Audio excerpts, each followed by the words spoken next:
இவ்வளோ மெச்சூரிட்டி எனக்கு 16 வயசுலேயும் இல்லை, 36 வயசுலேயும் இல்லை, இந்த வயசுலேயும் இல்லை. ஆனால் அவ்வளோ மெச்சூரிட்டியாக ஜீவி இருக்கிறது ரொம்ப சந்தோஷமாக இருக்குது.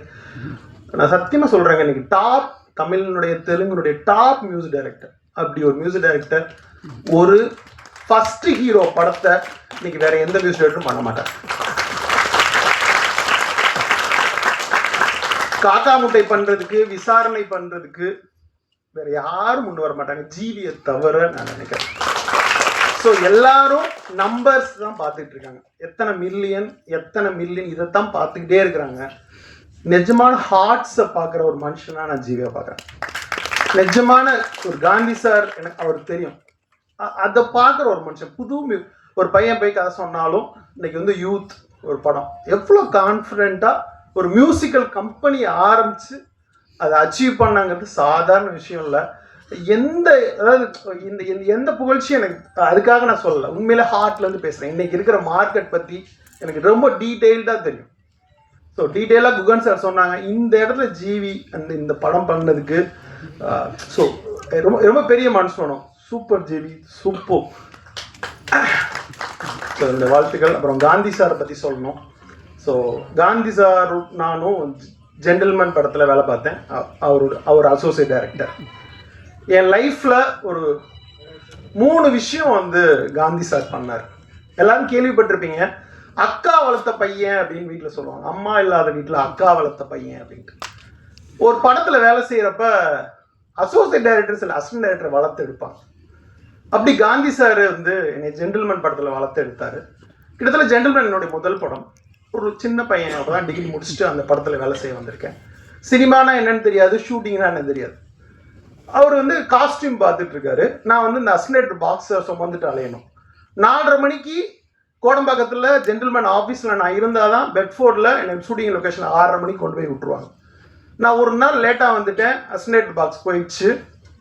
ஷூட்டிங் ஆரம்பித்து 7வது நாள் கண்டினியூட்டி புக்கை நான் மிஸ் பண்ணிட்டேன். கண்டினியூட்டி புக்குன்னா இன்றைக்கி யாருக்கும் என்ன தெரியுமா அப்படின்னு தெரியல. காஸ்டியூம் கண்டினியூட்டியை பேப்பரில் நோட்டில் எழுதி வைப்போம். இவங்க வந்து இந்த கலர் சட்டை போட்டிருக்காங்க, இந்த கலர் சேலை கட்டியிருக்காங்க அப்படின்னு சொல்லிட்டு அந்த புக்கை நான் மிஸ் பண்ணிட்டேன். எங்கே மிஸ் பண்ணேன்னு தெரில. அடுத்த நாள் கேட்குறாரு, பெட்டியை தொலைவுறேன், கண்ணெலாம் கலங்குது, காணும், என்னடா பண்ணுறதுன்னு கேட்குறாரு. எனக்கு தெரியல, சார்கிட்ட சொல்ல போகிறேன் சங்கர் சார்ட்ட அப்படின்றார்.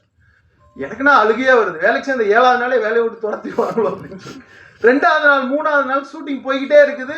புக்கு கிடைக்கலன்னா அவ்வளோதான், நான் சார்கிட்ட சொல்ல போகிறேன், உன் வேலை போயிடும்ட்டார். என்ன பண்ணுறதுன்னு தெரில. ஷூட்டிங் முடிச்சு பேக்கப் ஆன பிறகு நான் முன்னாடி ஷூட்டிங் பண்ண லொக்கேஷனுக்குலாம் அலைஞ்சு அந்த புக்கை தேடிக்கிட்டே இருந்தேன். கிட்டத்தட்ட ஒரு 5 நாளாக கிடைக்கல. நாளைக்கு மறுபடியும் கண்டினியூட்டி சீன் ஷூட் பண்ண போகிறோம், நான் கண்டிப்பாக சார்கிட்ட சொல்ல போகிறேன்டா அப்படின்னு சொன்னார். எனக்கு என்ன பண்ணுறதுன்னு தெரில, அழுது கண் கலங்கி நின்னேன். அப்போ சொன்னார், நீ எடிட்டிங் அசிஸ்டன்ட் தானே அப்படின்னாரு. ஆமாம் சார் அப்படின்னேன். போய் ரஷ்ஷில் பார்த்து உன்னால் எழுத முடியுமா அப்படின்னாரு. நான் லெலின் விடிஜன் சாரோட எடிட்டிங் அசிஸ்டண்ட்டு. சூப்பர் சார் அப்படின்னு உடனே வேகமாக ஓடி போய் அந்த ரஷ்ஷெல்லாம் எங்கள் எடிட் ஷூட் தான், அது எடுத்து பார்த்து ஒவ்வொரு ஃப்ரேமாக பார்த்து கண்டினியூட்டி எழுதி நோட்டை வந்து ஃப்ரெஷ்ஷாக நான் அதில் இருக்க ஒரு சின்ன ஃப்ரேம்லாம் எடுத்து ஒட்டி அடுத்த நாள் கொண்டு வந்து அந்த புக்கை கொடுத்தேன். ஒருவேளை அன்றைக்கி உணர்ச்சி வசப்பட்டு சொல்லியிருந்தா நான் ஜென்டில்மேனில் சங்கர் சாரோட அசிஸ்டண்டாக இருந்திருக்க முடியாது. அன்னைக்கு காப்பாற்றினதுலேருந்து அவர் ஒரு லிட்டரரி ரீடர். ஆக்சுவலாக நான் வந்து டிபெண்டாக அவரை டிபெண்ட் பண்ணிகிட்டே இருப்பேன். எல்லா மூமெண்ட்லையும் அவரை டிபெண்ட் பண்ணிக்கிட்டே இருப்பேன். ஷூட்டிங் முடிச்சுட்டா அவர் வீட்டில் இருப்பேன். அவர் சமைச்சு போடுவார், சாப்பிடுவேன், அவர் கூட ஸ்பெண்ட் பண்ணுவேன். அவரோட லோகிதாஸ் பார்த்த படம் அப்படின்னு 80s மலையாள கிளாசிக்ஸ் ஃபுல்லாக அவர் வீட்டிலேருந்து பார்த்துருக்கேன். அவருக்கு சுஜாதாவை அவ்வளோ பிடிக்கும், வைரம் சார் அவ்வளோ பிடிக்கும், பாலகுமாரன் அவ்வளோ பிடிக்கும். அவர் டிஸ்கஷனில் பேசுகிற விதமே எனக்கு ரொம்ப ஆச்சரியமாக இருக்கும். அவரை பார்த்து வளர்ந்த ஒரு பையன். ஸோ ஈவன் வெயில் கூட நான் முதல்ல காந்தி சார்ட்ட தான் அந்த கதையை சொன்னேன்.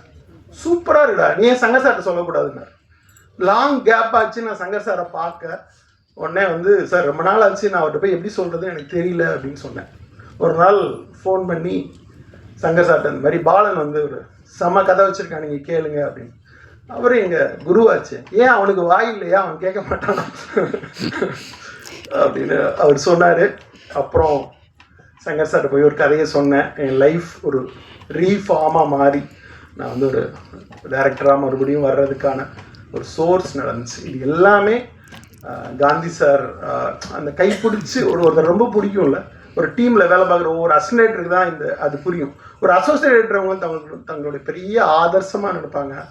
ஸோ அப்படி நான் வேலை பார்த்த 4 படத்துலையும் என்னோட பெரிய ஆதர்சமாக அப்படி ஒவ்வொரு வேலையும் பார்த்து பண்ணுவார். இந்தியனில் கமல் சாருக்கான காஸ்டியூம் ஆகட்டும், அந்த பெல்ட் ஆகட்டும் அப்படின்னு பார்த்து பண்ணுவார். அவர் பக்கத்தில் இருந்து பார்த்து வளர்ந்து ஒரு தொழில் கற்றுக்கிட்டு சங்கர் சார்ட்ட நல்ல பேர் வாங்கி இந்த இடத்துல நிற்கிறேன். ஸோ ரொம்ப ரொம்ப ரொம்ப நான் என்னோடய வளர்ச்சியில் ரொம்ப முக்கியமான ஒரு அண்ணனா எப்படி வேணால் சொல்லலாம் அந்த இடத்த. ஸோ மறக்க முடியாத ரொம்ப முக்கியமான என்னோடய லைஃப்பில் முக்கியமான ஒரு நபர் காந்தி கிருஷ்ணா. ஸோ இந்த படம் விஷுவல்ஸ்லாம் பார்த்தேன். இந்த படம் பெரிய வெற்றி அடையணும், மனதார வாழ்த்துறேன். தேங்க்யூ. இந்த வீடியோ உங்களுக்கு பிடிச்சிருந்தா லைக் பண்ணுங்க, ஷேர் பண்ணுங்க, கமெண்ட் பண்ணுங்க, சப்ஸ்கிரைப் பண்ணுங்க, மறக்காம பெல் ஐகானை கிளிக் பண்ணுங்க.